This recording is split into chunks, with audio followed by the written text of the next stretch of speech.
Хөтөлбөр эдийн засгийн мэдээгээр үргэлжилж байна. Студид эдийн засгийн сэтгүүлч Уянга ажиллаж байна. За энэ хаврын чуулганаар татварын багц хуулийг өөрчлөх энэ асуудал хэлцэгдэх ёстой. Тэгэхээр энэ бол одоо аж ахуй нэгж иргэд бүгдэнд нь хамаатай ийм чухал асуудал учраас энэ дээр бид батлагдахаас өмнө ямар өөрчлөлтүүд орж байгаа вэ? Бидний амьдралд ямар өөрчлөлт авчрах вэ гэдэг талаар бас нэлээд сайн анхаарал хандуулах ёстой.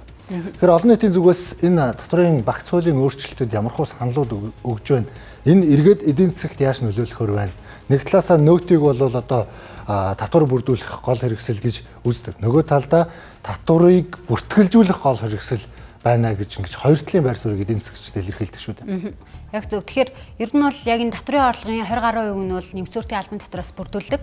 За тэгээд тэр дундаа зарим нэг аж ахуйн нэгж байгууллагууд бол одоо юу гэдэг татвараас нэмэгдүүлэлтийн албан татварыг бол төлөхөөс зайлсхийдэг орлогууд бол их байдаг шүү дээ. Бид бүхэн зарим нэг худалдааны төвүүдээр очихоор татвартай ах уу, татварын баримтгүй ах уу гэд асуудаг тий. Энэ байдал бол байсаар байгаа. Тэгэхээр үүнийг бол аль болох халах. Татвар бол одоо нэмэгдүүлэлтийн албан татварыг татварын алба бол бүрэн одоо бүх аж ахуйн нэгж байгууллагаас авдаг байх.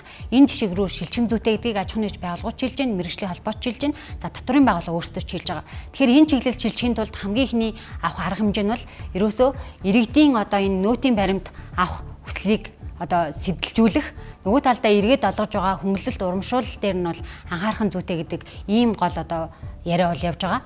За тэгээд гол санаанд нь бол одоо татварын багц хуулийн шинжилэлт болохоор нэмэгдүүлэлтийн албан татварыг шатлсан тогтолцоонд шилжүүлье. За мөн дээрс нь буцаа олголтыг нь бол шууд авдаг болох саналуудыг бол илүү их оруулж иж байгаа. За тэр санал нь ч гэсэн илүү их олон хүний дэмжлэг аваад явж байна гэсэн үг.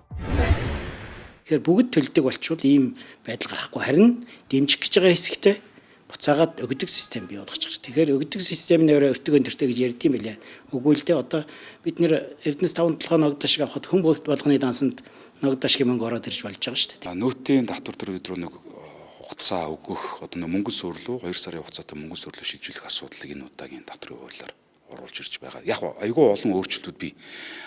Тэрний бол нөгөө ерөнхий хуулиуд дээрч бодолтын өвч төр ажилтнтай холбоотой зарлуудыг тухайлбал нөгөө татвараас хасах боломжууд нь бүрдүүлж өгч байгаа гэсэн.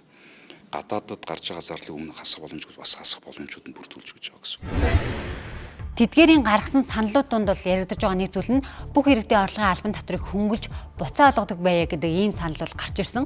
За нэг үгээр хэлэх юм бол тухайн иргэний одоо цалин авж байгаа иргэн байлаа гэхээр 800 мянган төгрөгийнх нь хувь хүний орлогын албан татварыг 100% хөнгөлөё гэдэг ийм санал гарч ирсэн. За өмнө мэдээлсэнчлэн 2 сая төгрөгийг одоо нийгэм даатгалын шимтгэлээ төлөөд 2 сая төгрөгийг гар дээр авах иргэнээс за хувь хүний орлогын албан татварын 10% буюу 200 мянган төгрөг бол өмнө судалдаг байсан бол одоо үүнийг шинэ хуулийн төсөлд оруулахдаа 120 мянган төгрөг болгож судалдаг байя. 800 мянган төгрөгийг нь бол 100% хувь хүний орлогын албан татвараас чөлөөлөё гэдэг ийм санал гарч ирсэн байдаг. За мөн одоо төрөөс гарч байгаа бүх одоо мөнгө зөвхөн нөөтийн ий баримтад олгуурлаж гаргадаг болно гэсэн үг. За гих мэтлэн энэ өдөр бид нэг гэсэнтэй улаан одоо Монгол улсад үйл ажиллагаа явуулж байгаа иргэн байна аж ахуйн нэгж үндсэндээ 27-8 он гэхэд 95-ыг бид нар нөөтийн татварт хамруулдаг болчихно гэсэн. За энэ дээрээ тулгуурлаад бид нар хувь өндөр оновчтой татварын тогтолцоог одоо нийтрүүлэх хэрэгтэй болно гэсэн үг шүү дээ тийм ээ. Болоогүй байхад нь манайх шатлалд оруулсан байхгүй хогооны татварыг. Одоо тэгээд иргэн баян бол улс баян гэдэг гэтэл иргэдтэй бол жоохон цалингаа нэмж орлого олох бололцоог хаагаад шатлалын тарифтай болгоцсон. Тэрнээс болоод одоо хүмүүсийн амжирах чадвар, гэр бүл авч явах чадвартай амар сөрөг нөлөө үзүүлсэн. За хувийн орлогын албан татварыг 10%-ийг 1% болгох саналыг бол иргэд гаргаад за ди парламент цахим одоо гарын үсгийн өргөдөлтөөр бол оруулж өгсөн. За үүнийг бол 100 мянга ба түүнээс дээш хүн дэмжснээр за ийхүү улсын хурлын зарим гишүүд нэгдээд за энэ одоо 10%-ийг 1% болгох нь зүйтэй гэдэг дээр өөрсдийн саналаа илэрхийлж байна. Энэ одоо хүн амын орлогын албан татварыг 1% болгох төр хуулийн төсөл санаачлагаар ингэж зорьсон байгаа. За энэ саналыг мань бол бас манай Арслан намын бүлэг ингэж бүлгээрээ дэмжгээр болсон байгаа. Төсвийн зардлыг нөхөх энэ зорилгоор татварын бодлогыг хэрэгжүүлж байгаа. Тэгэхээр одоо бол энэ татвар төлөгчдийн нуруунаас энэ ачааг аваад энэ төсвийнхаа зардлыг хэмнэж вэж энэ цаашаага зардлаа бууруулж вэж энэ дараачийн иргэдэд очихын давуу талууд үүснэ гэж харж байгаа. Штэ гэж бол тэд үзээд байгаа. За тэгвэл яг энэ татварын багц хуулийн шинжилттэй холбоотой яригдж байгаа нэг зүйл нь бол одоо бизнес эрхлэгчдэд дэмждэг байя, бизнес эрхлэх боломжийг нэ татварын зөв бодлого одоо дутагдаад байна гэдгийг бол эдийн засгчид онцлон хэлдэг. За энэ дунд жишээлх юм бол аж ахуйн нэгж байгууллагуудын хувьд нөөтийн босгон 400 сая болгож нэмэгдүүлнэ гэдэг эрхий саналууд бол нэлээд явж байгаа. За энэ сангийн амнаар ирсэн саналууд ч гэсэн ерөөдөө босгоёг 400 сая болгоё гэдэг ийм саналууд бол ирээд байгаа. Гарааны бизнес эрхлэгчдийн хувьд борлуулалтын орлого жилдээ 400 сая хүрэхгүй одоо тухайн бизнес эрхлэгчдийн хувьд нөөтийн баримт шивж өгөхгүй болохоор томоохон худалдаа авагч, томоохон компаниудын хувьд тухайн одоо гарааны бизнес эрхлэгчдээс бараа бүтээгдэхүүн үйлчлэгийг нь авах боломжгүй төрөх эрсдэл бас үүсэж байгаа.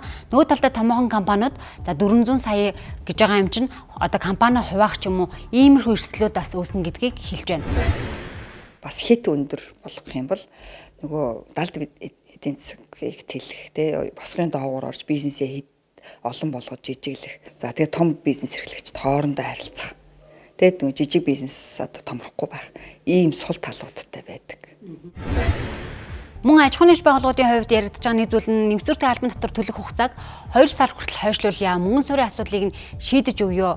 Үндсэн хөрөнгө авахд нөөт хязгаарлалтай хасдаг байсныг өөрчлөөд шууд хасахыг нь зөвшөөрөё гэх мэтчлэн иймэрхүү саналуудыг бас хуулийн одоо энэ хэсэгт оруулж өгье гэдэг санал гарч ирсэн. За ажилт нь одоо мэрэгшүүлэх чиглэлд явуулж байгаа энэ одоо зардлыг одоо яг энэ нөөтийн татвар авдгийг нь болиулъя, татвар авдаг байдлыг нь хасъя гэдэг дээр бас санал гарч ирсэн байна. Энэ мэтчлэнгээр ерөөдөө татврын бодлого зөв системд оруулж за том жижиг гэлтгүй бүх бизнесийг одоо дэмжих за мөн дээрээс нь иргэдийн хувьд дундаж давхрыг бас дэмжиж чиглэсэн өөрчлөлтүүдийг бол төлхөө оруулж өгч байна гэдгийг бол одоо санал гаргаж байгаа улсын хурлын гишүүд болоод за мөн сангийн яам татврын байгууллагууд болоод мөн дээрээс нь эдийн засгчид бол энэ байдал руу чиглэх нь зүйтэй гэдэг дээр саналаа нэгтгэж байгаа маа.